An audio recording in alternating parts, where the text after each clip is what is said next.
ایک صاحب کو مرغیاں پالنے کا شوق ہوا۔ کاروبار شروع کرنے کا فیصلہ کیا تو مرغیوں کی دیکھ بھال کے لیے ایک ملازم رکھنے کا سوچا۔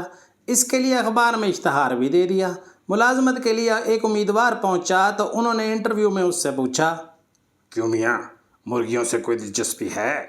امیدوار کے چہرے پر خوشی کی لہر دوڑ گئی۔ فوراً بولا، او جی میں تو غریب آدمی ہوں، جو آپ دیں گے چپ چاپ کھا لوں گا۔ ایک دولت مند شخص بہت بیمار تھا۔ اس کے آخری لمحات قریب آ گئے تو اس کی بیوی پلنگ کے پاس کھڑی ہو گئی اور روتے ہوئے بولی، تم ابھی نہیں مر سکتے، نہیں، تم ابھی نہیں مر سکتے۔ شوہر نے انتہائی غم زدہ ہو کر بیگم سے کہا، بیگم رو مت، صبر کرو، میں بس چند لمحوں کا مہمان ہوں۔ لیکن بیگم مسلسل روتے ہوئے کہتی رہی، نہیں، میں تمہیں ابھی مرنے نہیں دوں گی۔ بیگم کی محبت دیکھ کر شوہر کی آنکھوں سے آنسو نکل آئے۔ اس نے بے بسی کی حالت میں بیوی کا ہاتھ پکڑا اور بولا، کاش میں تمہاری اس محبت کو پہلے سمجھ سکتا۔ دعا کرو کوئی معجزہ رونما ہو اور میں نہ مروں۔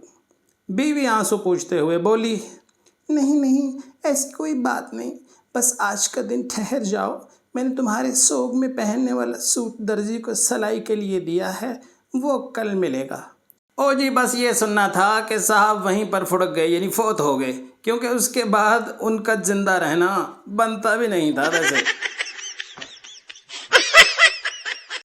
ایک عورت نے اپنی سہیلی کی بہادری سے متاثر ہو کر کہا، تم نے تو بڑی بہادری دکھائی کہ گزشتہ رات گھر میں داخل ہونے والے چور پر ایسے تھپڑوں اور مکوں کی بارش کی کہ اس کو بھاگنا پڑا۔ واہ بھائی واہ، کمال کر دیا۔ عورت نے مسکراتے ہوئے جواب دیا، او نا، مجھے کب پتا تھا کہ وہ چور ہے؟ میں تو یہ سمجھی تھی کہ میرا شوہر دیر سے گھر آیا، سچی۔ ایک صاحب نے پہلی مرتبہ ہوائی جہاز کا سفر کیا۔ سفر کے اختتام پر فضائی کمپنی کی انتظامیہ کی غفلت کے باعث ان کا سامان کہیں کھو گیا، جو کافی گھنٹوں کی کوشش اور خاصی پریشانی کے بعد ملا۔ انہوں نے غصے میں آ کر فضائی کمپنی کے چیئرمین کو ایک شکایتی خط لکھا۔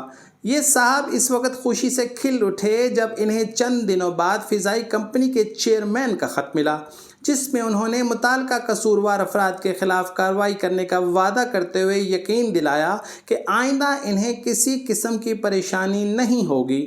خط کے آخر میں معافی مانگتے ہوئے اپنی کمپنی کے جہاز پر سفر کرنے کے لیے ان کا شکریہ ادا کیا گیا تھا۔ خط پڑھ کر وہ صاحب بہت خوش ہوئے۔ خط دوبارہ لفافے میں ڈالتے ہوئے ان کی نظر اچانک لفافے کے اندر پڑے ہوئے کاغذ کے چھوٹے سے ٹکڑے پر پڑی، جو دراصل فضائی کمپنی کے چیئرمین کا اپنے سیکرٹری کے لیے لکھا ہوا میسج تھا۔ ان صاحب نے اسے نکال کر پڑھا تو لکھا تھا، اس گدھے کو سامان کی گمشدگی والا خط فوراً بھجوا دو۔